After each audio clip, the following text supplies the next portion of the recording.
दुर्लभ गुरुमुख से वचन, दुर्लभ गुरु मुस्कान, दुर्लभ गुरु आशीष है, दुर्लभ गुरु से ज्ञान, दुर्लभ से दुर्लभ रहा गुरु गरिमा गुणगान। गुरु आज्ञा पूर्ण पले, दुर्लभ तम यह जान, दुर्लभ तम यह जान। तरणी विद्या सागर गुरु, तारो मुझे ऋषिश। करुणा कर करुणा करो, कर से दो आशीष, यही प्रार्थना।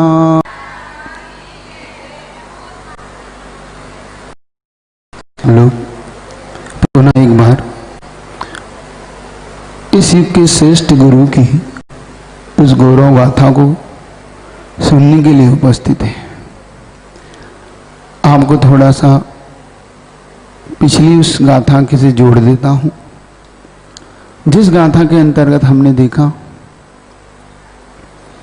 कि मल्लप्पा जी का वह परिवार जो सदला ग्राम के सरल और सहज अपने उस वातावरण में रहता है, जिस परिवार की भक्ति देव सास गुरु के प्रति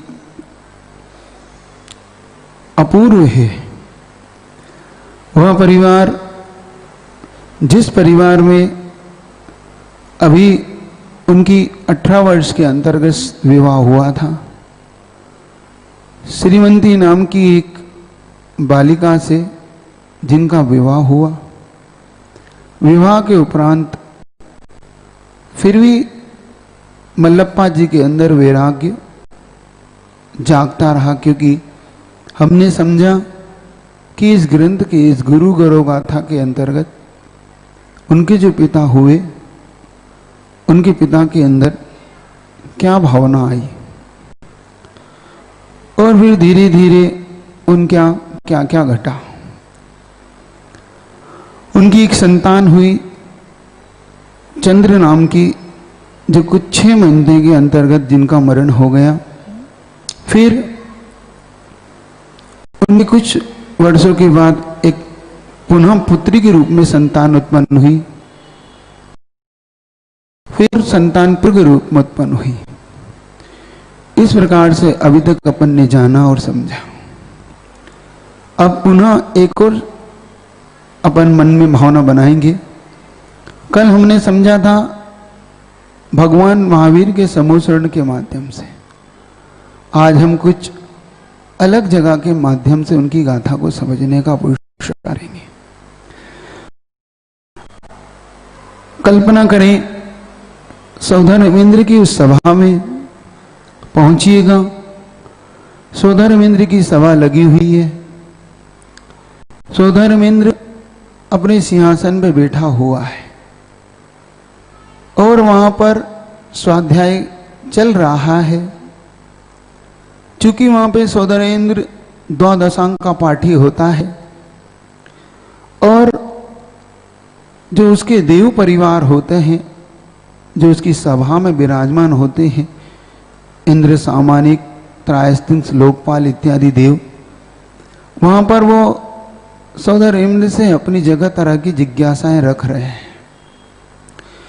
अचानक सौधर्मेंद्र किसी दिशा में उतरकर 7 कदम चल के नतमस्तक हो रहा है। कारण के पूछने पर बताया जा रहा है, उसको बड़े ध्यान से आप सुनिए। सौधर्मेंद्र आज प्रसन्न है। सौधर्मेंद्र ने इस भरत क्षेत्र की ओर 7 कदम चल के स्वर्ग से ही प्रणाम किया। पूछने पर पता पड़ा कि क्यों उन्होंने ऐसा प्रणाम क्यों किया, तो बताया सौधर्मेंद्र ने जो बताया उसको आप ध्यान से अब सुनिएगा। सौधर्मेंद्र कहता है आज एक भव्य जीव इस पंचम काल में भी एक मां के गर्भ में आने वाला, गर्भ में आने से पूर्व वह भव्य जीव आज अपने आप को भी भव्य, मां की कोख किस जीव के आने से धन्य होती है? क्या जीव धन्य होता है मां की कोख को पाकर, कि मां धन्य होती है उस जीव को पाकर? मां धन्य हो जाती है तीर्थंकर जैसे उन जीवों को पाकर। आज सौधर्मेंद्र का मन भी प्रसन्न है। इस पंचम काल में भी देखो कोई भव्य आत्मा जिसके द्वारा इस वीतराग को, इस श्रवण की संस्कृति को, या यूं कहें जिसका मन दया से भरा हुआ होगा, जो मुख पशुओं के कल्याण के लिए वह ही जन्म ले रहा होगा, जिसका जन्म लेना महिलाओं के उत्थान के लिए, बालिकाओं के विकास के लिए होगा, जिसका जन्म लेना उस बुंदेलखंड की धरती को भी जो पवित्र बनाएगा, जिसका जन्म लेकर कर्नाटक को भी जो धन्य बनाएगा, जब वो बड़ा होगा तो राजस्थान की धरती पर एक ऐसे महान गुरु को अपने दीक्षा लेकर उन महान गुरु का भी गर्व और गौरव बढ़ाएगा, जो राजस्थान की उस पावन धरा को भी पवित्र करेगा। और उस राजस्थान की धरती से जब वो आगे बढ़ेगा तो बहुत से राजस्थान को पवित्र करता हुआ यूपी के कुछ भाग को भी जो पवित्र करेगा, वही फिर छत्तीसगढ़ में भी महान महान कार्य को करने वाला होगा। वह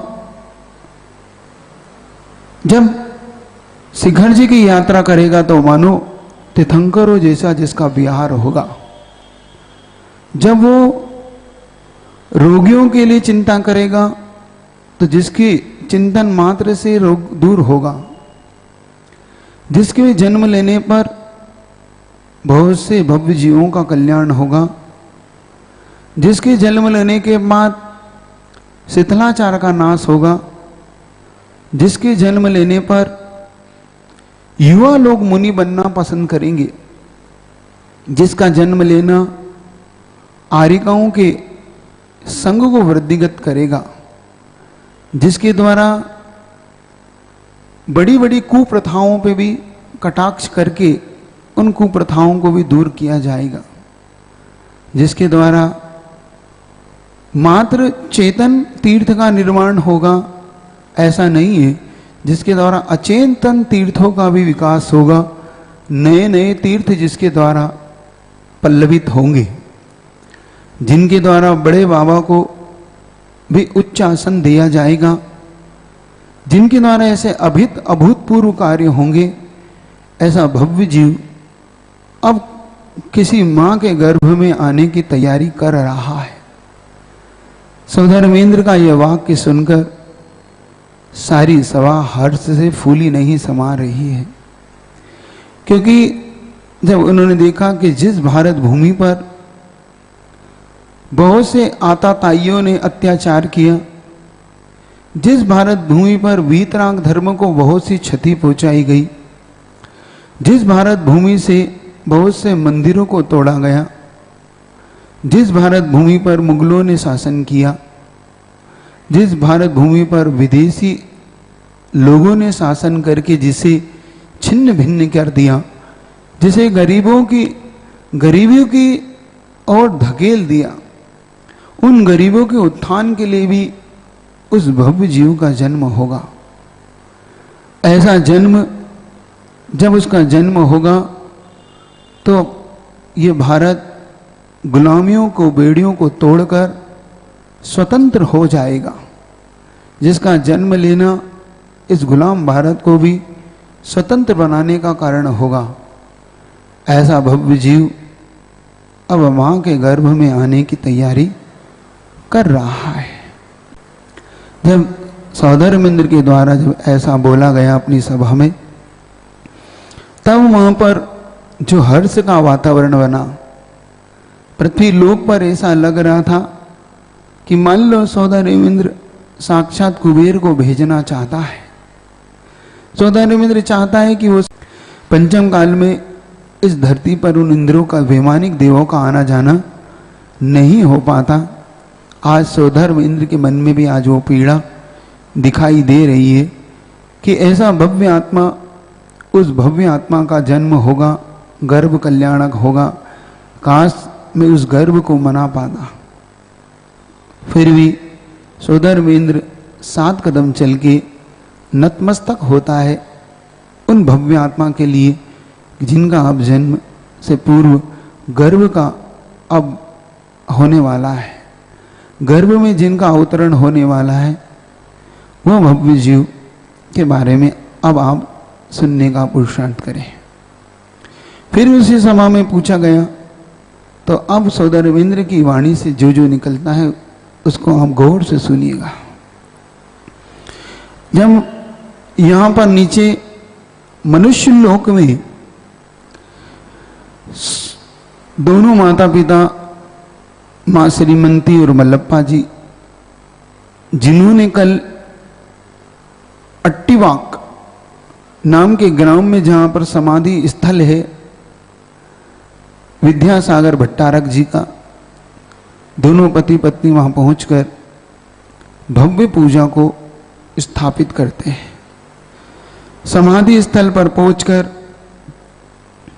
जब दोनों जाकर वहां पर भव्य पूजा करके अभिषेक करते हैं, पूजन करते हैं, वह ऐसा लगता है मानो साक्षात कोई इंद्र इंद्राणी मिलकर आज पूजा के लिए स्वर्ग से स्वयं उतरकर आए हो, या साक्षात चक्रवर्ती भी अपनी पटरानी के साथ आज भगवान की पूजा करने आया हो, या साक्षात कोई मांडलिक, महामांडलिक राजा एक भव्य पूजा की दृष्टि से आया है। उन दोनों ने वहां पर पूजा की। पूजा करने के बाद जो आनंद दोनों के मन में है वो देखते ही बनता है। जिस पुण्य का संचय दोनों करना चाहते थे, जिस तीव्र अभिलाषा के साथ श्रीमंती मां ने भावना बहाई थी, आज उनकी भावना वो पूर्ण हो रही थी। देखते ही देखते दोनों के द्वारा भव्य पूजा करके जब वहां से लौटा जाता है, अब दोनों ही अलग ही भाव से चर्चा कर रहे हैं। दोनों में एक अलग ही भाव उत्पन्न हो रहा है, क्योंकि जब भी कोई भव्य जीव किसी के गर्भ में आने को होता, अवतरण के लिए होता है, उससे पूर्व ही कुछ ऐसा वातावरण निर्मित हो जाता है जैसे तीर्थंकर के जन्म से 6 महीने पूर्व ही सारी धरती पर सुख छा जाता है। उस अयोध्या नगरी के 12 योजन तक सुख समृद्धि छा जाती है। उस 12 योजन के अंदर एक ऐसा कोट बना दिया जाता है जो कि वज्र का कोट होता है, जिसे पर चक्र यानी दुश्मन कभी भी छेद ना पाए।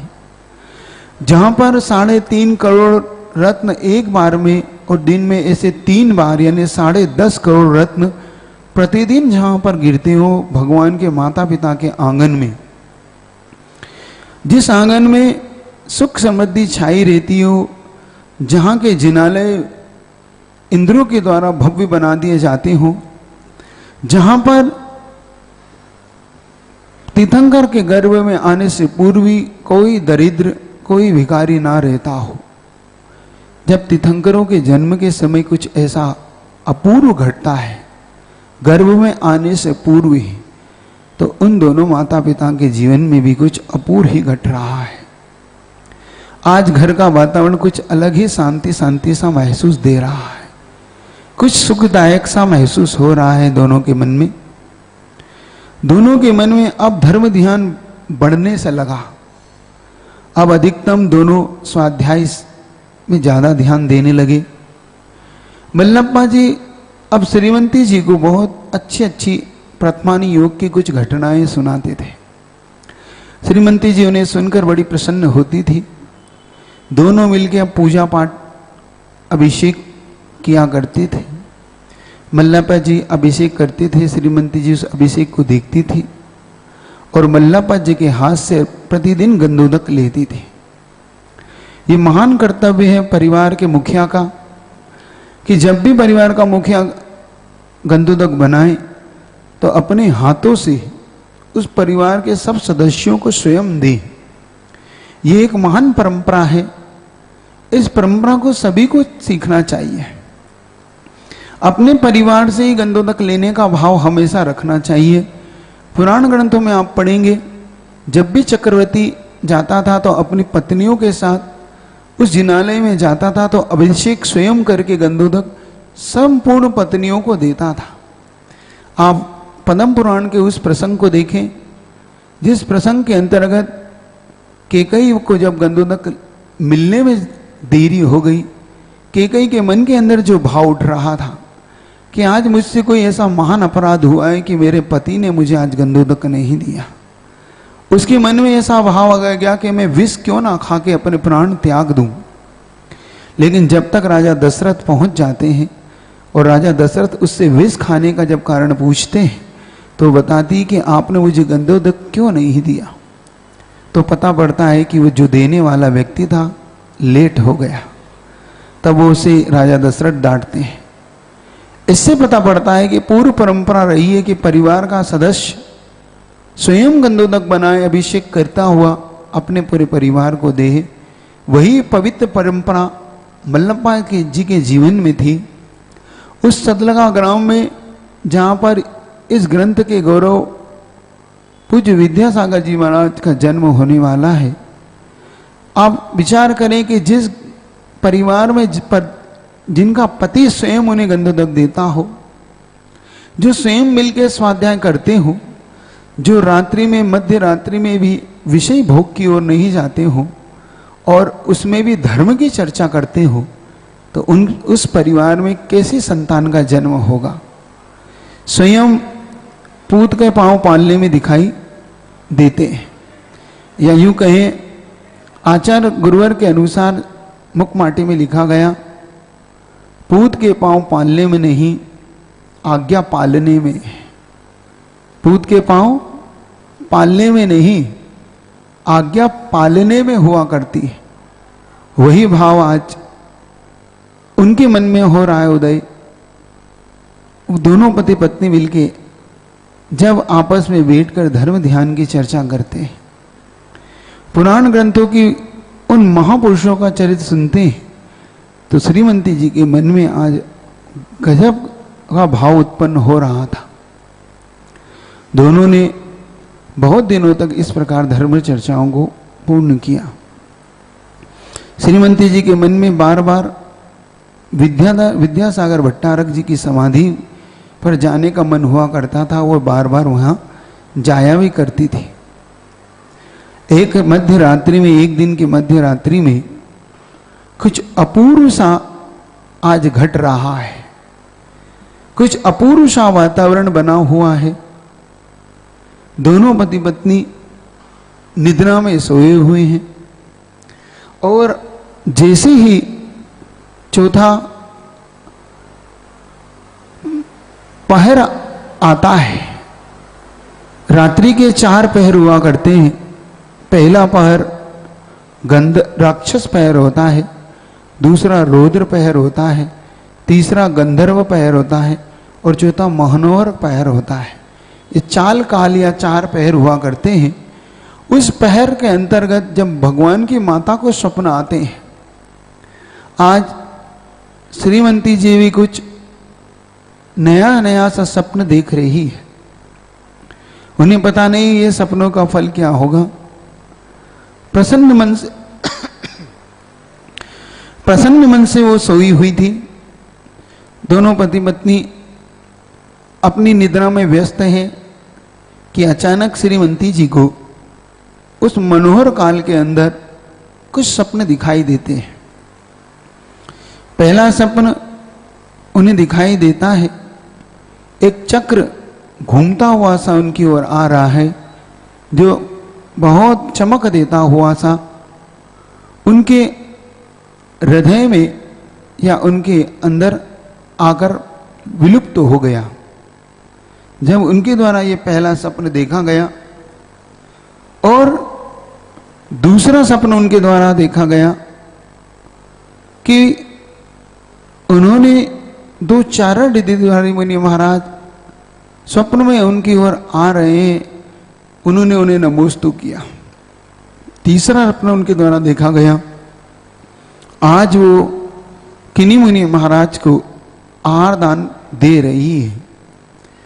ये अलग अलग व्यक्तियों के द्वारा कुछ अलग अलग सपनों की व्याख्या की गई। और एक और व्यक्ति के अनुसार, या यूं कहें इस ग्रंथकार के अनुसार, ग्रंथकार लिखते हैं कि उन्हें आकाश से कुछ चमकदार सी व्यक्ति वस्तु आती हुई तेजस्वी शरीर सा आता हुआ दर्शित हुआ।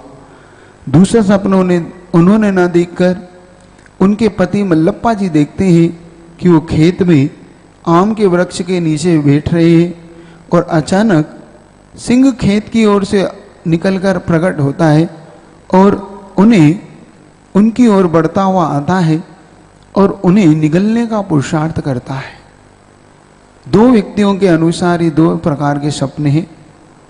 पहला जो 3 सपने मैंने सुनाए आपको, वो चंद्रसागर जी महाराज जी ने अपनी पुस्तक में लिखे हैं और ये 2 सपने मैंने ग्रंथकार के अनुसार आपको सुनाए। सारा वातावरण आज बहुत प्रफुल्लित है। आज मानो ऐसा लग रहा है कि तीर्थंकर के गर्भ में आने पर जो माँ को 16 स्वप्न दिखाई देते हैं, वैसे ही कुछ स्वप्न आज गुरुवर की माता को दिखाई दिए थे उस दिन जब गुरुवर का गर्भ में आने से पूर्व का ये संकेत उन्हें हुआ था। और जब ये स्वप्न दोनों ने देखे तो अब श्रीमती माँ की नींद टूटी और नींद जैसी उनकी खुली तो मल्लप्पा जी से देखती है और मल्लप्पा जी उनकी ओर देख रहे हैं। दोनों की नींद अब टूट चुकी है क्योंकि प्रातःकाल की बेला का समय था।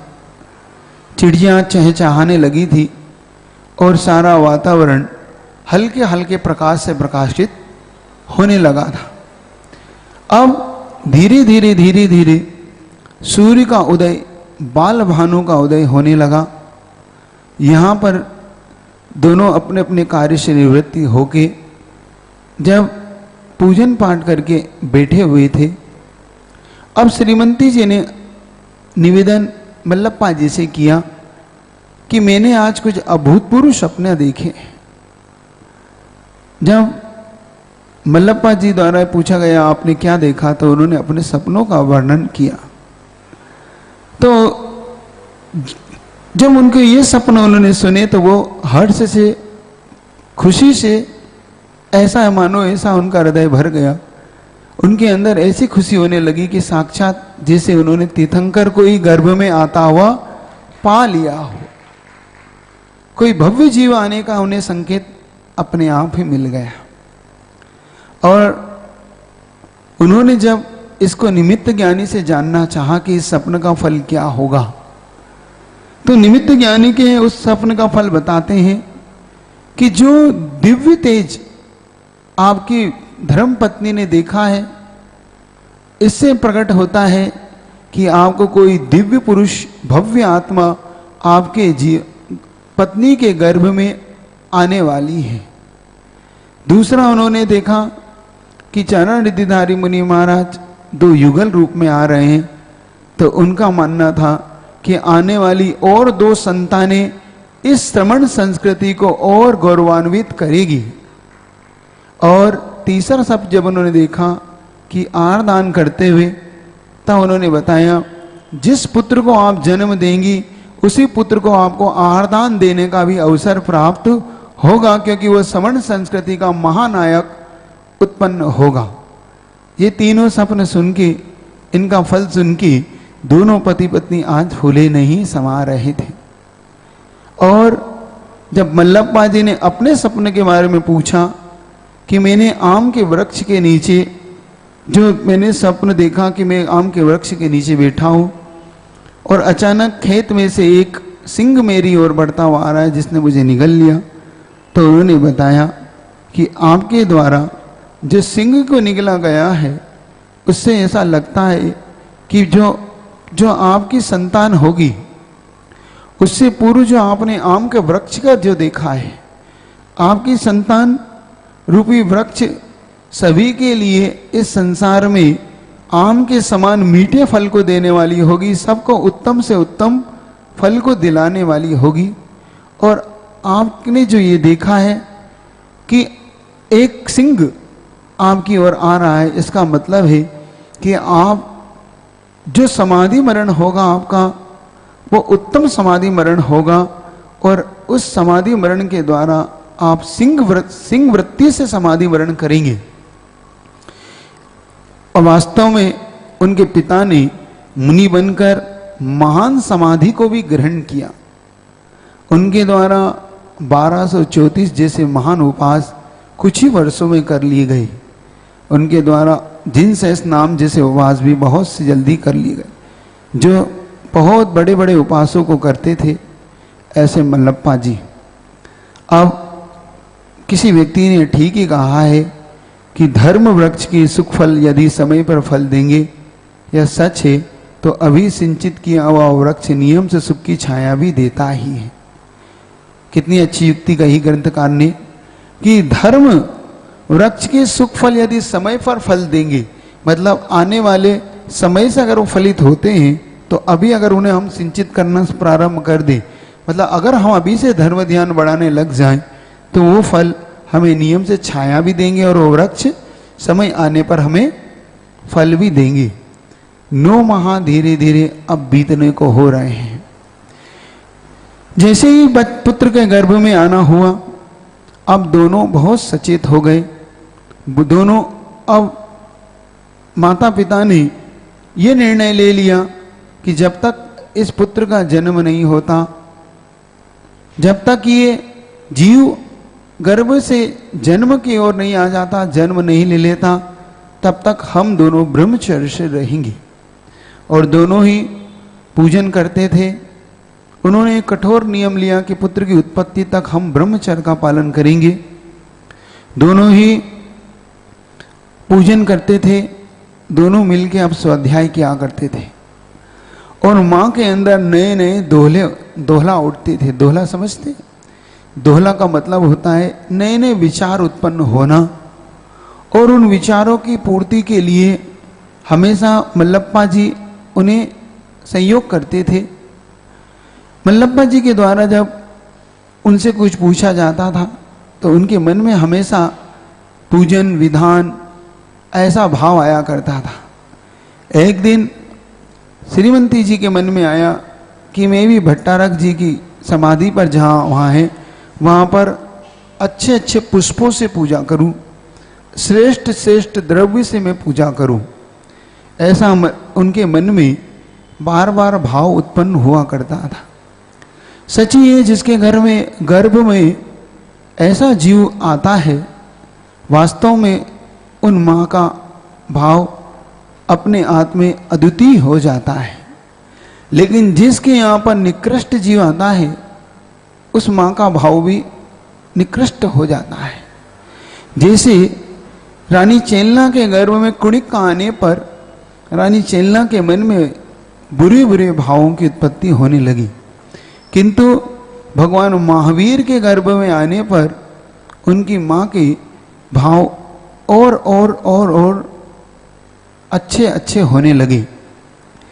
जब दोनों पति पत्नी हमेशा अब इस बात का ख्याल रखते थे कि ज़्यादा से ज़्यादा धर्म ध्यान में बीते, मल्लप्पा जी विशेष तौर से अब श्रीमती जी को अब धर्म ध्यान के लिए प्रेरणा दिया करते थे।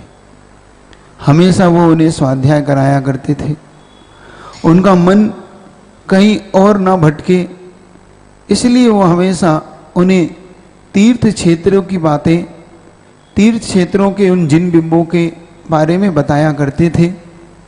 उनके गुरुओं के बारे में वो अच्छे अच्छे संस्मरण सुनाया करते थे, माँ को प्रसन्न रखा करते थे, क्योंकि ये माँ के पुण्य से नहीं, ये उस बालक के पुण्य से हो रहा था जो बालक आज माँ के गर्भ में था। स्वयं उस बालक का पुण्य ही पिता से सब कराया करता था। पिता भी, चूंकि बालक हमेशा गर्भ में आते हैं, तो एक बात ध्यान रखना, जो लोगों की धारणा है, आज उस धारणा को भी आपसे कहना चाहूँगा। कभी भी आप लोग इस बात का ध्यान रखें, जिन लोगों की ये धारणा है कि बालक 5-6 महीने के बाद बढ़ता है, इस धारणा को आप निकाल लेना। जैसे ही कोई बालक या कोई जीव माँ के गर्भ में आता है, मान लो माँ के गर्भ में आए उसे भी सिर्फ अंतर्मुक्त हुआ है, 48 मिनट हुए, तब भी वो संगी पंचेंद्री ही माना जाता है। कभी भी माँ के गर्भ में आए हुए जीव को जो लोग गिरा देते हैं, जो लोग गर्भपात कराने का अक्षम्य अपराध करते हैं, उन्हें समझना चाहिए कि वो लोग ऐसा अपराध कर रहे हैं मानो किसी मुनि की ही हत्या कर रहे हो। जो लोग लड़कियों को या गर्भ में उस लिंग को जानकर कि ये लड़की है और उस लड़की का अगर गर्भपात कराते हैं, तो ध्यान रखना, आप एक लड़की का गर्भपात नहीं करा रहे, आप एक आरिका को मारने का अपराध कर रहे हैं। कभी भी ऐसा अपराध नहीं करना। इन माता पिता से आप आज शिक्षा लेना कि जिनकी 1-2 नहीं, कितनी संतानें थी? कितनी थी? 2 तो बहनें थी और 4 पुत्र थे। एक बाद में सबसे पहले मरण को प्राप्त हुआ, उनके बाद 4 पुत्र, और बीच में 1-2 पुत्र की उत्पत्ति और हुई है, जिसका वर्णन स्वयं ग्रंथकार आगे करेंगे। तो उनके 8-8, 7-8 पुत्र हुए, पुत्रियां हुई, फिर भी उन्होंने किसी पुत्र और पुत्री का गर्भपात कराने का ऐसा अपराध कभी नहीं किया। विडंबना है जैन समाज की कि एक पुत्र एक पुत्री के बाद भी वो लोग गर्भपात जैसा पाप कराने का अपराध करते हैं। जो लोग के मन में ये भाव है कि मात्र वो तो रज और वीर है, आप ऐसा ना माने, वो साक्षात एक जीव आत्मा है और वह जीव संगी पंचेंद्री जीव है। इस बात का सब लोग ध्यान रखें। आप एक संगी पंचेंद्री जीव को मारने का अक्षम्य अपराध करते हैं। आप सोचिए कि यही बात अगर उन माता पिता के मन में आ जाती तो क्या हमें कोई श्रेष्ठ गुरु मिल पाता? क्या माता पिता अगर ये अपराध कर देते, हमें संतान नहीं चाहिए, हमारे पास इतनी संतान हो गई, तो क्या उन्हें आज जो गौरव प्राप्त है, क्या आप और हम इस श्रमण संस्कृति को वृद्धिगत देख पाते? वो भव्य जीव अगर नहीं उत्पन्न होते, वो माता पिता उस भव्य जीव को जन्म नहीं देते, तो क्या हमें ऐसे महान गुरु का दर्शन हो पाता? आप खुद चिंतन करिए। जो लोग अपने गर्भ में आए उस बालक बालिकाओं को छोटे छोटे टुकड़े करके निकाल के बाहर फेंक देते हैं, उन्होंने मात्र वासना का फल, वासना को भोगा है, लेकिन उस काम पुरुषार्थ के फल को नहीं चाहा। पुरुषार्थ उन्होंने किया, लेकिन उस पुरुषार्थ के फल को उन्होंने नहीं चाहा, उस फल को उन्होंने फेंक दिया। उन्होंने एक संगी पंचेंद्री जीव को मारा है।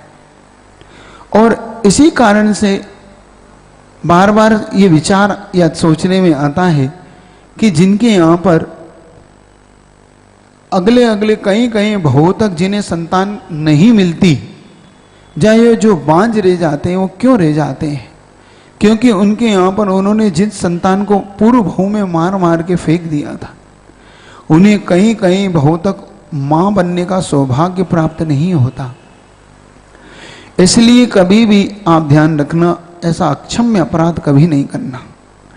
कभी भी अगर संतान गर्भ में हो तो कभी भी उसे मारने का या उसे मारने का भाव कभी नहीं करना, कभी दवाइयों से उसका गर्भपात मत कराना। ये आपको इस ग्रंथ से समझना है। आपको एक मैं जिस नायक या जिस गुरु की कथा सुना रहा हूं, जिनका गौरव गाथा आप सुन रहे हैं, जिनकी उनकी एक संस्करण में आपको सुनाता हूं। ये बात उस समय की, छत्तीसगढ़ की, जब हम पूज्य गुरुवर के साथ में थे। 2011-12 के अंदर की ये घटना है, जब हम लोग पूज्य गुरुवर के साथ दुर्ग में थे। जब हम दुर्ग से रायपुर के लिए जा रहे थे, तो रायपुर पहुंचने पर एक कपल या एक जोड़ा, पति पत्नी का दोनों जोड़ा हमारे पास आकर कुछ दुखी से हुए। मैं उन्हें पूर्व से जानता था, थोड़ा सा उनसे परिचित था, तो वो दोनों मेरे पास आके जब मिले तो कहने लगे, महाराज क्या बताएं, मैं बहुत दुखी हूँ। हमने उनसे पूछा क्या हो गया, तो उनका, महाराज मेरी पत्नी गर्भवती है, लेकिन तो मैंने इसमें समस्या क्या आ गई। कोई बात नहीं, आपकी एक ही तो संतान है, एक और हो जाती। नहीं महाराज, संतान ये नहीं, दिक्कत ये नहीं कि उसे एक संतान है और संतान नहीं चाहती। संतान तो है, संतान हो भी जाए तो भी कोई दिक्कत नहीं, लेकिन डॉक्टर ने जो कहा है उससे मन आज थोड़ा सा डर रहा है। मैंने पूछा क्या हो गया, तो कहते हैं डॉक्टर ने कहा है महाराज, जो गर्भ में बालक या बालिका जो भी है, वो उसकी एक किडनी अभी डेवलप नहीं हो रही है। एक किडनी तो डेवलप हो रही है, लेकिन एक किडनी उसकी कमजोर है, लगता है वो कभी डेवलप नहीं हो पाएगी। तो इस कारण से डॉक्टर का मानना है कि आगे जाके अपंग ना हो जाए, ये बच्ची अपंग पैदा ना हो। तो फिर मैंने कहा आपने क्या सोचा, तो उन्होंने महाराज ऐसा सोचा है कि गर्भपात करा के इसे, डॉक्टर ने कहा, हमारा मन नहीं है, डॉक्टर ने कहा है कि इसका गर्भपात करा दिया जाए ताकि ये बच्ची, क्योंकि पूर्ण रूप से विकसित नहीं हुई तो क्या करोगे। हमने कहा नहीं, ये अपराध आपको नहीं करना चाहिए। तो फिर महाराज क्या करूं, तो मैंने कहा एक काम करो, तुम आचार्य श्री के पास एक बार आशीर्वाद ग्रहण करो, आचार्य श्री से एक बार इस बारे में समझो, पूछो क्या है। क्योंकि आचार्य श्री वहीं पास के कमरे में बैठे, तो उनका महाराज हमें कोई जाने नहीं देगा। मैंने कहा कोई बात नहीं, मैं पूज्य गुरुवर से आपके लिए आज्ञा लेके आता हूँ। मैं पूज्य गुरुवर के चरणों में गया, मैंने आचार्य महाराज के नमोस्तु निवेदित करके कहा, महाराज जी एक जोड़ा आपसे आशीर्वाद लेना चाहता है। आचार्य महाराज ने कहा क्या हो गया, क्या बात है। फिर मैंने उनको थोड़ी सी समस्या उनको बताई कि गुरुवर उनके मन में ऐसे ऐसे भाव आ रहे हैं, बस एक बार आप उन्हें आशीर्वाद दे दें, वो आपसे कुछ नहीं चाहते। आचार्य महाराज ने धीरे से गर्दन से संकेत किया ठीक है। हम लोग, मैं उन्हें लेके वहाँ पहुँचा, मैंने कहा आप अपनी बात रखो आचार्य महाराज के सामने, और हम दूर पर खड़े हो गए। उन्होंने आचार्य श्री को पूरी बात बताई, तो आचार्य श्री ने एक ही संकेत किया, तुम्हें ये काम नहीं करना। जिस जीव का जन्म होना है उसे जन्म होने दो, उसके भाग्य पुण्य पाप से जो होगा वो होगा। तुम ऐसा पाप मत करो, उस आत्मा को या उस जीव को गर्भपात कराने का अक्षम अपराध मत करो। और वास्तव में उन्होंने इस कहने को मान लिया। उन्होंने हिम्मत करके डॉक्टर की बात को भी टाल दिया, आज विज्ञान को भी जिन्होंने फेल कर दिया। वास्तव में गुरु महाराज का आशीर्वाद उनको फला फूला। और जिस बच्ची के लिए जिन्हें डराया जा रहा था, या जिस बच्ची के लिए जो डर रहे थे, डॉक्टर के मन में भी जिसके मन में डर पैदा था, और जो पति पत्नी डर रहे थे, उससे ठीक विपरीत वह बच्ची स्वस्थ पैदा हुई, और आज भी वह स्वस्थ है। उसकी एक किडनी थोड़ी कमजोर है, लेकिन फिर भी उस विज्ञान को भी, जो जिनका ज्ञान फेल कर दे, जिनके ज्ञान के आगे विज्ञान भी आज बोना पाया जाए, या जिनके आशीर्वाद से बड़ा बड़ा कार्य भी हो जाते हैं, ऐसे पूज्य गुरुवर, आज ऐसा श्रेष्ठ गुरु आज उस माँ के गर्भ में है। आप सोचो कि अगर आप ऐसे गर्भपात करा दोगे बच्चों के, कभी ये अपराध आप नहीं करेंगे, इस बात का आप अपना आप में निर्णय लेंगे। कभी भी कोई माता पिता जो ऐसे श्रेष्ठ गुरु की कथा सुन रहे हैं, ऐसे श्रेष्ठ गुरु की गाथा सुन रहे हैं, सुनते सुनते ही मन में प्रण ले लेना कि कभी भी हम ऐसा महान अपराध नहीं करेंगे। और दूसरी बात, महिलाएं महिलाओं की दुश्मन क्यों बन जाती है, ये भी एक चिंतनीय विषय है। स्वयं महिला समाज ही उन महिलाओं को गर्भ में आने पर उस बालिका का गर्भपात कराने के लिए तैयार क्यों हो जाती है। अधिकतम आप देखो, उन महिलाओं को कौन प्रेशर करता है, महिला उनकी सास, समझ रहे हो। महिला, पुरुष को कुछ पता नहीं होता, पुरुष ज्यादा प्रेशर भी नहीं देता कि तुम गर्भपात करा लो, लेकिन महिलाओं को जैसे ही पता पड़ता है कि मेरी बहू, जैसे सास को पता पड़ गया मेरी बहू गर्भवती है, तो सबसे पहले क्या कहती, चेक कराओ क्या है, पुत्र है पुत्री है। और उसको चेक करने के बाद ना जाने उनके मन में क्यों ऐसा पाप उठता है कि वो स्वयं महिला की दुश्मन हो जाती है। और ये कार्य कोई गरीब नहीं करता, ये कार्य अच्छे पढ़े लिखे लोग, अच्छे धनवान लोग इस कार्य को कराते हैं। गरीब तो फिर भी बच्चों को जन्म दे लेता है, 3 संतान हो तो चौथी संतान भी आ जाए तो उसे दिक्कत नहीं होती। लेकिन ना जाने क्यों अमीर लोग, ना जाने क्यों पढ़े लिखे लोग और अच्छे अच्छे पोस्ट पर पहुंचने वाले लोग इस निकृष्ट कार्य को क्यों करते हैं, इस जघन्य अपराध को क्यों करते हैं। आप देखो, पढ़े लिखे लोग जो डॉक्टर हैं, जो इंजीनियर हैं, जो सीए हैं, जो स्वयं अच्छे अच्छे पोस्ट पर सरकारी अधिकारी हैं, कलेक्टर हैं, बड़े बड़े डीएसपी एसपी हैं, जो स्वयं इस राष्ट्र को चलाने का वो रखते हैं, वो लोग भी ना जाने क्यों ऐसा अपराध करते हैं और उस अपराध को करके ना जाने क्यों उन बच्चों का गर्भपात, उस जीव का गर्भपात कराते हैं। आप लोग ध्यान दो, कभी भी ऐसा अपराध नहीं करना। आप अगर इस अपराध को करोगे तो इसका प्रायश्चित क्या है आपको मालूम। इसका प्रायश्चित ग्रंथों में है कि जब तक तुम इस अपराध का प्रायश्चित ग्रहण नहीं कर लेते तब तक तुम पूजा पाठ और मुनियों को आहार दान के पात्र नहीं हो। समझ रहे हो।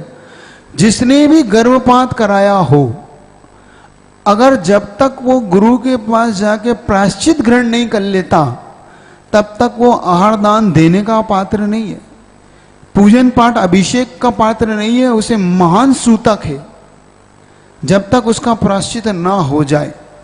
इसलिए कभी भी किसी भी परिवार को ऐसा महान अपराध नहीं करना कि जिस अपराध को करने के बाद आप किसी गुरु को आहार दान ना दे पाओ।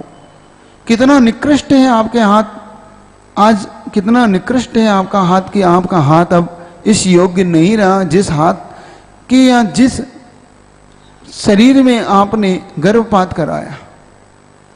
जिन माता पिता या जिन परिवार के द्वारा आप देखो, आपके परिवार में कभी कोई आत्महत्या कर लेता है तो आप 6-6 महीने की सूतक पालते हो, लेकिन स्वयं हत्यारे बन के स्वयं हत्या करके आपको कभी घृणा नहीं होती।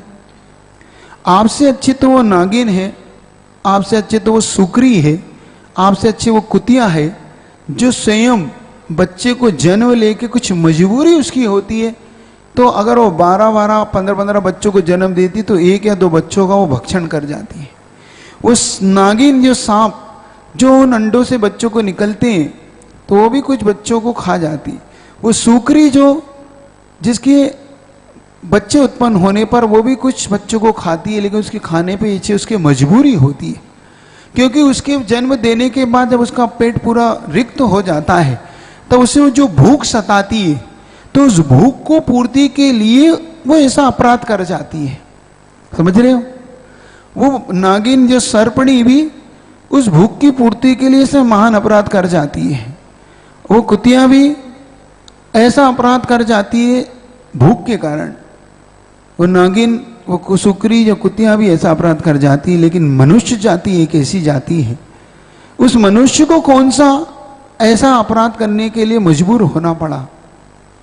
हमें धिक्कार है उन लोगों पे, मैं धिक्कार देता हूं उन लोगों के लिए जो लोग ऐसा महान अपराध करते हैं, जो लोग बिना कारण उन बच्चों का गर्भपात करा देते हैं और मात्र बच्चे का गर्भपात नहीं कराते, वो एक आरिका का और एक मुनि का गर्भपात कराने का अपराध करते हैं। आपको पता नहीं वो मुनि और आरिका बन सकता था, वो व्यक्ति किसी राष्ट्र का कोई व्यक्तित्व बन सकता था, वो एक अच्छा व्यक्ति बन के इस समाज को उन्नत कर सकता था, लेकिन आपने अपनी वासना की पूर्ति के लिए एक अपराध ये करते हुए आपने उस जीव को मार दिया। लेकिन धन्य है वो माता पिता जो आज गर्भ में आने पर उस बच्चे को पालन पोषण करते हुए मात्र माँ उसे गर्भ में पाल नहीं रही है, बल्कि माँ उसे गर्भ में संस्कारवान भी बना रही है। ऐसा धन्य है वो परिवार जिसके द्वारा ये ऐसा महान पुत्र जन्म दिया गया। आप सोचिए, गर्भ में आने पर आप लोग क्या करते हैं? आप लोग ठीक विपरीत कार्य करते हैं। आप लोग गर्भ में आने पर आपकी माँ जो पत्नी हो, जो वो माँ होती है जिसके माँ के गर्भ में वो बच्चा आया है, वो एक महान अपराध कर देती है। क्या अपराध करती है इसको आप समझिएगा। आज उस ग्रंथ के नायक से आपको वो शिक्षा भी दूंगा, इस ग्रंथ के माध्यम से आपको वो शिक्षा भी सीखने को मिलेगी कि अगर गर्भ में अगर बच्चा आता है तो क्या करना चाहिए। आप पढ़िए आचार्य जिनसेन स्वामी को, जिन्होंने इन 72 क्रियाओं के अंदर गर्भावतन क्रिया भी लिखी है। वो लिखते हैं कि गर्भ में आने पर माता पिता को विशेष तौर से सावधान होकर ब्रह्मचर्य का पालन करते हुए धर्म ध्यान पूर्वक 9 महीने बिताना चाहिए। लेकिन आज के माता पिता या आज की माँ विशेष तौर से पिक्चर टीवी देखने लग जाती है, ऐसे नाटक या ऐसे सीरियल देखने लग जाती है। अब आप सोचे कि जो आप सीरियल देख रहे हैं वो सीरियल उन बच्चों का लिए क्या प्रेरणा दे रहे हैं। आप जैसा भोजन कर रहे हैं वैसा इस बच्चे के ऊपर प्रभाव पड़ रहा है। आप जो पापमय सीरियल देख रहे हैं, आज बच्चे पाप क्यों करते? जन्म लेते ही, जन्म लेने के कुछ दिनों के बाद ही बच्चे उत्तेजित क्यों रहते हैं? आपके बच्चे आपको ही क्यों मारने लग जाते हैं? वो बच्चे जन्म लेके साल 2-3 साल के अंदर आप देखो वो आपको किस प्रकार से आपके लिए परेशानी पैदा क्यों करते हैं। आप बार बार सोचिएगा तो आपको समझ में आएगा कि मुख्य गलती कहाँ से थी। मुख्य गलती है जब बच्चा गर्भ में आता है, जन्म से संस्कार देना अलग बात है, लेकिन विशेष तौर से संस्कार देने का काम शुरू हो जाता है गर्भ से। लेकिन ठीक विपरीत यही होता है, माएँ सारा काम करना बंद कर देती हैं, बेड रेस्ट। माएँ कुछ भी काम नहीं करना चाहती। अब माँ धर्म ध्यान भी नहीं करना चाहती। अब वो मात्र सीरियल या टीवी देखती है। तो क्या देखती है सीरियल में? WWF। क्या देखेगी माँ? यही देखती है ना। या PUBG खेलेगी, बैठे बैठे कुछ उल्टे सीधे गीत सुनेगी, बैठे बैठे उल्टे सीधे चिंतन करेगी। जब माँ का चिंतन ही विपरीत होगा, जब माँ ही विपरीत चीजें देखेंगी, दृश्य देखेंगी, तो आप खुद देखो कि वो बच्चा किस प्रकार से पल्लवित होगा। वो बच्चा कभी भी शैतान होगा कि आप बताओ? वो बच्चा शैतान पैदा होगा कि वो बच्चा महान पैदा होगा? हम महान बच्चा तो महान चाहते हैं, लेकिन कार्य पूरी विपरीत करते हैं। आज आपको इस ग्रंथ से ये भी शिक्षा लेना है कि आपका बच्चा शैतान हो कि आपका बच्चा महान हो। आप कैसा बच्चा चाहते हैं? आप सब महान बच्चे चाहते हैं, लेकिन आप जब शैतानों को देखते हैं, क्योंकि टीवी में कौन दिखते हैं? सारे शैतान, सारी शैतानियाँ होती है, सारा उछल कूद, सारी मार धाड़, मार पीट, गालियाँ देना, तो बच्चा गर्भ से ही सीख जाता है। अब आपको आगे क्या होता है इसको सुनने का आपका मन है। तो जैसे ही श्रीमती माँ के वो 3 स्वप्न आज उन्हें फलदायी हो रहे हैं और माता पिता दोनों मिलके जब धार्मिक चर्चा कर रहे थे, जब माँ का मन प्रसन्न हो रहा है, इधर गर्भ में उस अद्वितीय संतान जो कि मल्लप्पा जी की अद्वितीय संतान थे, वह भी अंदर ही अंदर माँ और पिता से उस संस्कार को ले रही है। दोनों ही उस बच्चे को गर्भ में ही संस्कार देने का कार्य कर रहे हैं। अब बच्चा अंदर ही अंदर माँ जैसे जैसे प्रसन्न होती थी वैसे वो बच्चा भी अंदर ही अंदर प्रसन्न होता था। माँ को संकेत मिल जाता था कि मैं अगर नमोकार मंत्र पढ़ती हूँ तो बच्चा भी अंदर ही प्रसन्न होकर अलग ही प्रकार का भाव करता था। माँ अगर मंदिर जाने में देर कर रही है तो गर्भ में ही बच्चे के द्वारा एक ऐसे संकेत उन्हें मिलने लग जाते थे कि जिसके द्वारा माँ स्वयं समझ जाती थी कि मुझे अब मंदिर जाना है। अलग ही उनका भाव होने लगता था। आप चिंतन करिएगा, कल इसके आगे का चित्रण सुनेंगे। जब बच्चे के और उस गर्भ के और जन्म के बीच में और क्या क्या अभूतपूर्व घटनाएं घटी, मल्लप्पा जी ने और क्या क्या घटनाओं को पूर्ण किया और आगे जाके संतान ने कौन से दिन, कौन से नक्षत्र, कौन से योग में जन्म हुआ उस अभूतपूर्व संतान का, और गर्भ में संस्कार का क्या परिणाम होता है, इसको भी अपन कल सुनने का अपन पुरुषार्थ करेंगे। आज उस गौरव गाथा को यहीं में रोकता हूँ। आपको सुनने का पुरुषार्थ करना है, लेकिन गौरव गाथा का परिणाम मैं आपसे यही चाहता हूँ कि आप इस बात का संकल्प करेंगे कि हम कभी भी गर्भपात जैसा जघन अपराध ना करेंगे, न करने के लिए प्रेरित करेंगे, न करने वालों की अनुमोदना करेंगे। आप इस प्रकार का संकल्प ले सकते कि कभी हम गर्भपात न करवाएंगे, न करने की प्रेरणा देंगे, न करने वालों की अनुमोदना करेंगे। ठीक है, सभी लोग इस प्रकार का भाव रखेंगे। इतना ही आज की गाथा में आपको समझ में आया। अब सौधर्मेंद्र की सभा में आगे क्या चर्चा होती है उसको अपन सुनने का पुरुषार्थ करेंगे। चलिए, अब आगे आपका प्रश्न पत्र का समय है। उससे पूर्व में कोई प्रश्न हो तो पूछ लें, फिर उसके बाद। महाराज जी, विजय लक्ष्मी जैन सहारनपुर से चरणों में बारंबार नमोस्तु। महाराज श्री उनकी जिज्ञासा है, चल मल अगाड़ दोष कैसे होता है? क्षोभम सम्यक दृष्टि के ये चलमल अगाड़ 3 दोष हुआ करते हैं। जब चूंकि सम्यक प्रकृति का उदय है, लेकिन ये सम्यक प्रकृति भी मिथ्यात्व का ही टुकड़ा है। चूंकि ये ऐसी टुकड़ा है जिसके द्वारा चलमल अगाड़ दोष लगता है, लेकिन सम्यक दर्शन नष्ट नहीं होता। चलमल अगाड़ दोष का मतलब हुआ कि ऐसा दोष जो सम्यक दर्शन को नष्ट ना करे, जैसे कि भगवान महावीर या भगवान पार्श्वनाथ विघ्न के हरता है, भगवान शांतिनाथ शांति के करता है, अथवा मुझे ये भगवान बहुत पसंद है, अथवा ये गुरु मुझे बहुत पसंद है, या गुरु ये मेरे लिए महान यही गुरु। इस प्रकार का भक्त जो दोष लगा लेता है सम्यक दर्शन में, ये चलमल अगाड़ दोष है। वो कभी भी सरागता की ओर नहीं जाता, या मुझे यही जाप पसंद है, जबकि 24 तीर्थंकर एक जैसे हैं, 24 तीर्थंकरों का शक्ति ज्ञान सब कुछ है, लेकिन फिर भी कहीं कहीं भक्त की भावना किसी विशेष भगवान से हो लग जाती। बस यही दोष उसका चलमल अगाड़ दोष कहलाता है। महाराज जी, विनीत जैन शांति मोहल्ला दिल्ली से चरणों में बारंबार नमोस्तु। महाराज जी, उनकी जिज्ञासा है कि उनकी माँ को तीर्थंकर के बालक की तरह सपना है, तो क्या पूज्य गुरुदेव भी तीर्थंकर बनेंगे?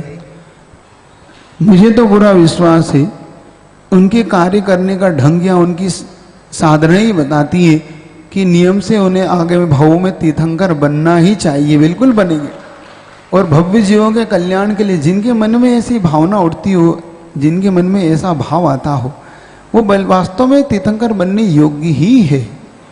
अब देखना ये है कि अपने को उनका सानिध्य मिलता है कि नहीं, हमें भी उनका सानिध्य मिले, उनके ही समोसरण से हम भी मोक्ष जाए अपन सब, ऐसी भावना करो। क्योंकि वो जीव नियम से तीर्थंकर बनेगा, इसमें कोई मुझे तो शंका नहीं है। मेरा तो मन कहता है कि बिल्कुल, जिनकी खुद ही शैली, जिनका खुद का ऐसा आचरण हो, जिनका खुद का ऐसा सब कुछ है, वो वास्तव में तीर्थंकर बनेगा ही बनेगा। महाराज जी, पुलकित जैन सहारनपुर से चरणों में बारंबार नमोस्तु। महाराज जी, आज सरदना नगर में उत्तम क्षमा वाणी पर्व मनाया गया, लेकिन महाराज श्री ऊपर उत्तम क्षमा बोलने से क्या होता है, जब अंदर मन में कसाए हैं, मैल है, तो ऐसी क्षमा वाणी का क्या मतलब? देखो, किसी की अंतरंग को आप और हम नहीं पकड़ सकते। हम उस कार्य को कर सकते हैं जिस कार्य को हमें करना चाहिए, और उत्तम क्षमा मानना उनका काम है। फिर भी कोई जीव अपने उस कार्य को नहीं भी छोड़ पा रहा है, तो फिर भी हमें अपना मन निर्मल रखना चाहिए। सामने वाला अगर उत्तम क्षमा नहीं मांग पा रहा, नहीं कर पा रहा आपको, या आप उनसे नहीं मांग पा रहे, या वो आपको क्षमा नहीं कर रहा, तो आप घबराए नहीं। वो आप मात्र अपना कर्तव्य करें, आप उनसे अपनी क्षमा मांगे, उनका कार्य वो करेंगे। क्षमा करना नहीं करना, आप अपना कार्य अवश्य करें। आप किसी के प्रति मन में मेल ना रखें, स्वयं इस बात को समझें कि अपना कर्तव्य हमें करना है, और अपने को अंदर से करना है। सामने वाला अंदर से कर रहा है नहीं कर रहा है, इस बात पे अपन ना जाएं, बल्कि हमने अंदर से कर दिया ये कार्य, ये महत्वपूर्ण कार्य हमको करना। महाराज जी, सरदना से एक जिज्ञासा है, नाम न बताते हुए। महाराज जी, मेरी जिज्ञासा है कि जब घर की लकड़ी में दीमक हो जाती है तो उनको मारना पड़ता है, जो कि हिंसा है, इससे कैसे बच सकते हैं? अब इसका मेरे पास कोई उत्तर नहीं है, क्योंकि ये ना मेरा कार्य है, ना मेरे लिए मेरा क्षेत्र का विषय है। फिर भी आप वो दीमक ना लगे इतना तो आप कर सकते हैं, लेकिन दीमक लगने के बाद क्या हो, ये मेरा ना विषय है, ना मैं इस पर कुछ कहना चाहता हूँ। लेकिन दीमक ना लगे इतना जरूर आप पहले से सुरक्षा और पहले से सावधानी। राहुल जैन सरधना का ये प्रश्न था महाराज जी। इतना ही रख लो। इसके बाद आप लोग सांत्वना पुरस्कार दें। आप लोग इसके बाद ध्यान रखें, ये ऑनलाइन पेपर आपको भेज दिया जाएगा। आधी घंटे के अंदर आपको ऑनलाइन पेपर करके देना है। उससे जो दोनों एक साथ होंगे, और जब ये दोनों एक साथ होंगे तो आपको एक साथ ही यहाँ पे भी दिया जाएगा और एक साथ वहाँ भी दिया जाएगा। आपको आधी घंटे के अंदर वो देना है। चलिए, जब तक अपन एक छोटी सी भक्ति कर ले, भक्ति करने के बाद आप सब पेपर देने के लिए तैयार रहना, ठीक है? ऑनलाइन वालों को सब लोग हाँ, ऑनलाइन वाले भी इससे पेपर दे सकते हैं। और ऑनलाइन वाले अगर जैसे सुन रहे हो, मान लो ऑनलाइन वाले अगर सुन रहे हैं और अगर वो पेपर देना है तो सब पेपर सब दें, कोई बात नहीं। और वो पेपर वहीं ऑनलाइन पेपर के नीचे एक आपको व्हाट्सएप नंबर दिया है, उसी व्हाट्सएप नंबर पर आप उसकी उत्तर पुस्तिका भेज दें आप लोग, और अन्य कहीं ना भेज के उन तीनों नंबर में से किसी एक नंबर भेजना, तो आप तीनों पे भेज दो। ये नहीं करना, सीधी एक नंबर पे भेजने का आप पुरुषार्थ करना, ठीक है? चलिएगा, छोटी सी भक्ति कर ले। जो हो सो हो, जो है सो है, हमको क्या हमको क्या हमको क्या। जो हो सो हो, जो है सो है, हमको क्या हमको क्या हम। जन्म सुनिश्चित मरण सुनिश्चित, जन्म सुन कर्मों का फल मिलना निश्चित, कर्मों का फल। फिर संयोग वियोगों के क्षण, फिर संयोग घबराने से क्या घबराने, जो हो जो है सो है, हमको क्या, हमको क्या, हमको। पर तुलना में हंसना रोना, पर तुलना में सुखी दुखी यूं पल पल होना, सुखी दुखी यूं। चेतन को इन क्षणिकाओं में, चेतन को इन क्षणिकाओं में आखिर मिलता है क्या, आखिर मिल। जो हो जो है सो है, हमको क्या, हम। पत्नी दौलत बेटी भाई, पत्नी दौलत बेटी भाई, कर्म फलों की ये परछाई, कर्म फलों की ये परछाई। परछाई पकड़न को दौड़े, परछाई पकड़न को दौड़े, तू पाएगा क्या, तू पाएगा क्या। जो हो जो है सो है, हमको क्या, हमको क्या, हमको क्या। भाव मुक्त कर कर्म फलों से, भाव मुक्त कर कर्म फलों से। बन साक्षी लख ज्ञान बलों से, बन साक्षी लख ज्ञान बलों से। चेतन का परिणाम नहीं जो, चेतन का परिणाम नहीं जो। उन भावों से क्या, उन भावों से क्या। जो हो जो है सो है, हमको क्या, हमको क्या, हमको क्या। ओम ह्रीं श्रीं क्लीं ऐं बड़े बाबा। ओम ह्रीं श्रीं क्लीं ऐं बड़े बाबा अर्हं नमः। ओम ह्रीं श्रीं क्लीं ऐं बड़े बाबा अर्हं नमः। ओम ह्रीं श्रीं क्लीं ऐं बड़े बाबा। ओम ह्रीं श्रीं क्लीं ऐं बड़े बाबा।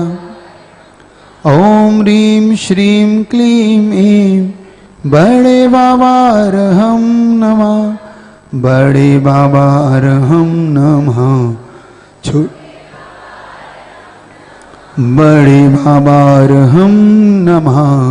छोटे बाबा। ओम ह्रीं श्रीं क्लीं ऐं बड़े बाबा अर्हं नमः। ओम ह्रीं श्रीं क्लीं ऐं बड़े बाबा। ओम ह्रीं श्रीं क्लीं ऐं बड़े बाबा अर्हं नमः। चलिएगा, आप एग्जाम देने के लिए तैयार हो जाए। थोड़ी सी दूरी दूरी बना के बैठे, थोड़ी सी बेजान।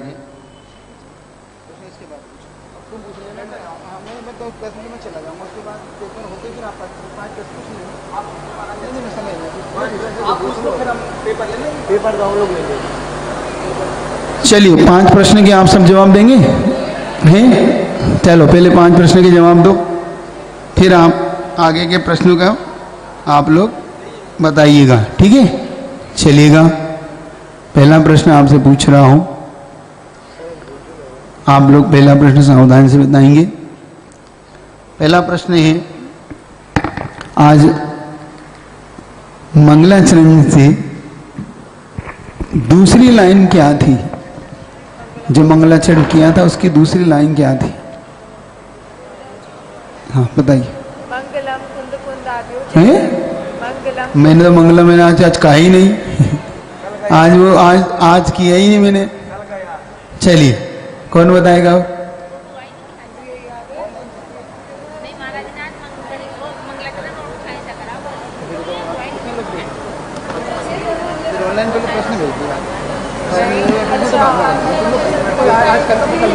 चलिए, कोई बात नहीं। ऑनलाइन वाले पहले चाह रहे हैं कि महाराज प्रश्न पत्र हो जाए, तो आपको चलो कोई बात नहीं, पहले प्रश्न पत्र आपका कर देता हूँ, बाद में ये सब प्रश्न आप मेरे जाए बात करते रहना। चलिएगा, आप लोग थोड़ा दूर दूर बैठे, एक साथ ना बैठे।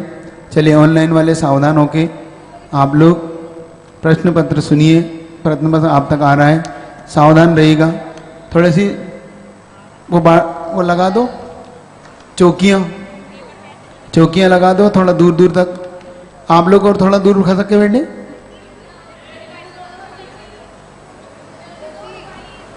चलिए,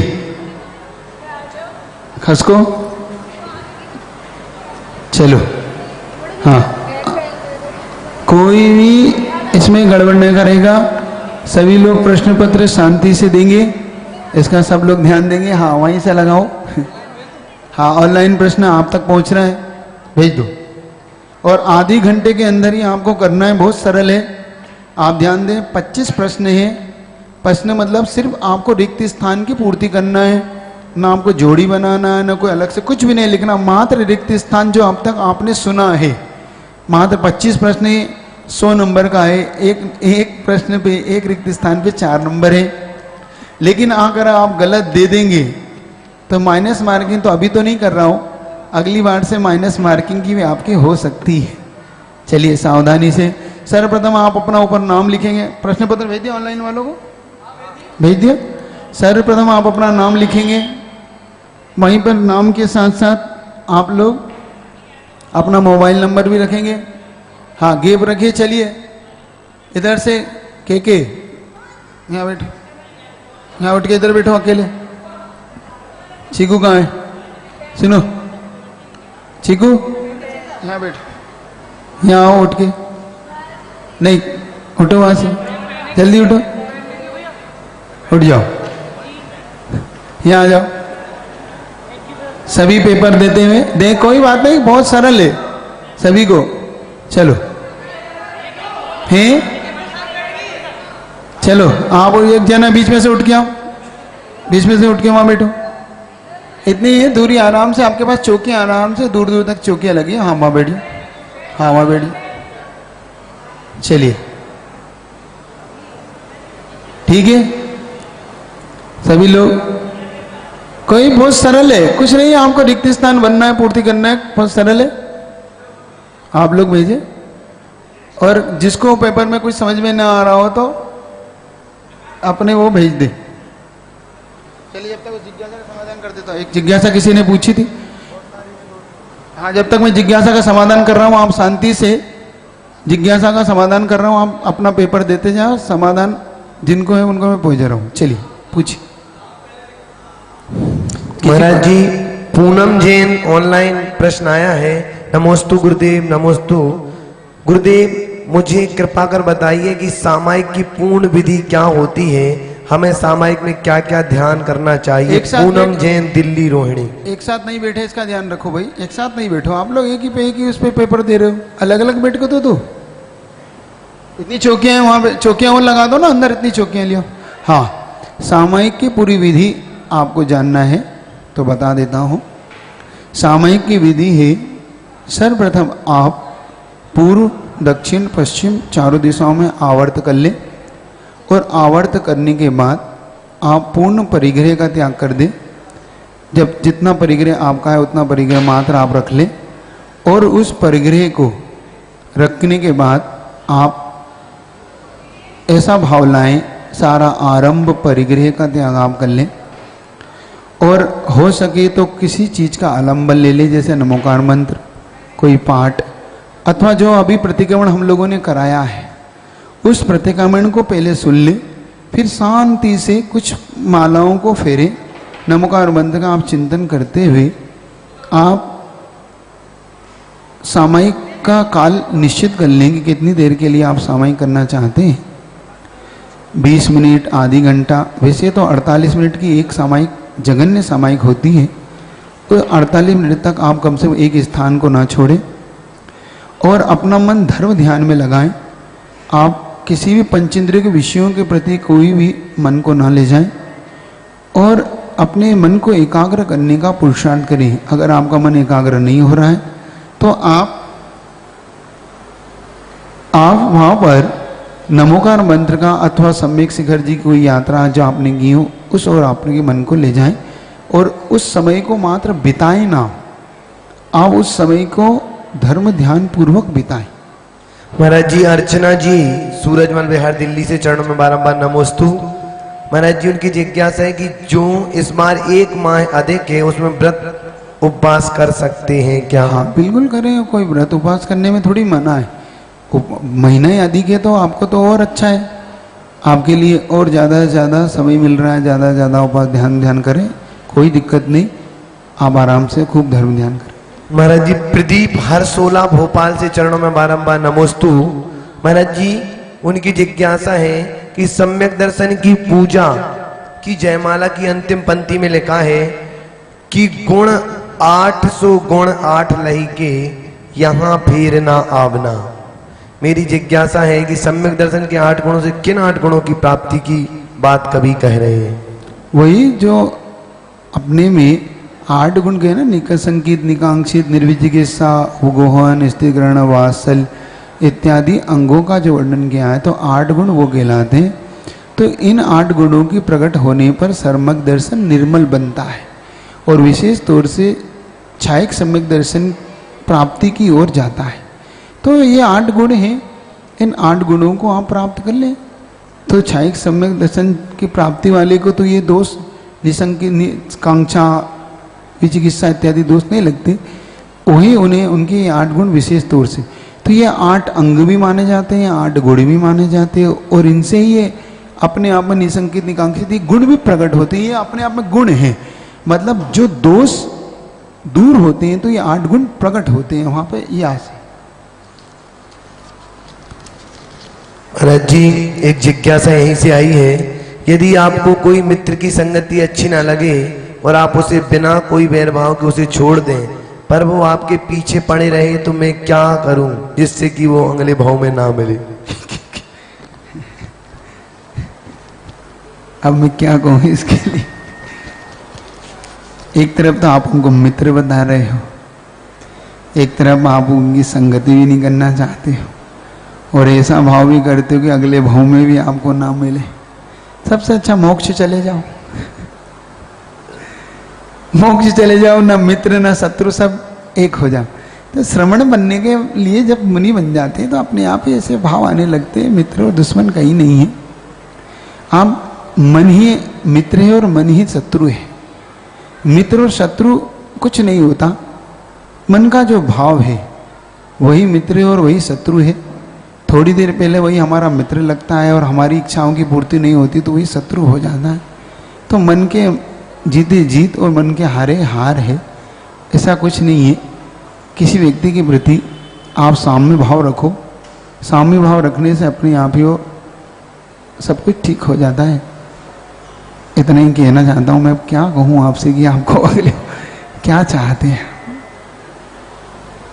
इतने रख लो बस, चलेगा। देखो ये गड़बड़ नहीं करो, चलो इधर खसको, चलो उधर खसको, करवा दो ऑफलाइन करना। हाँ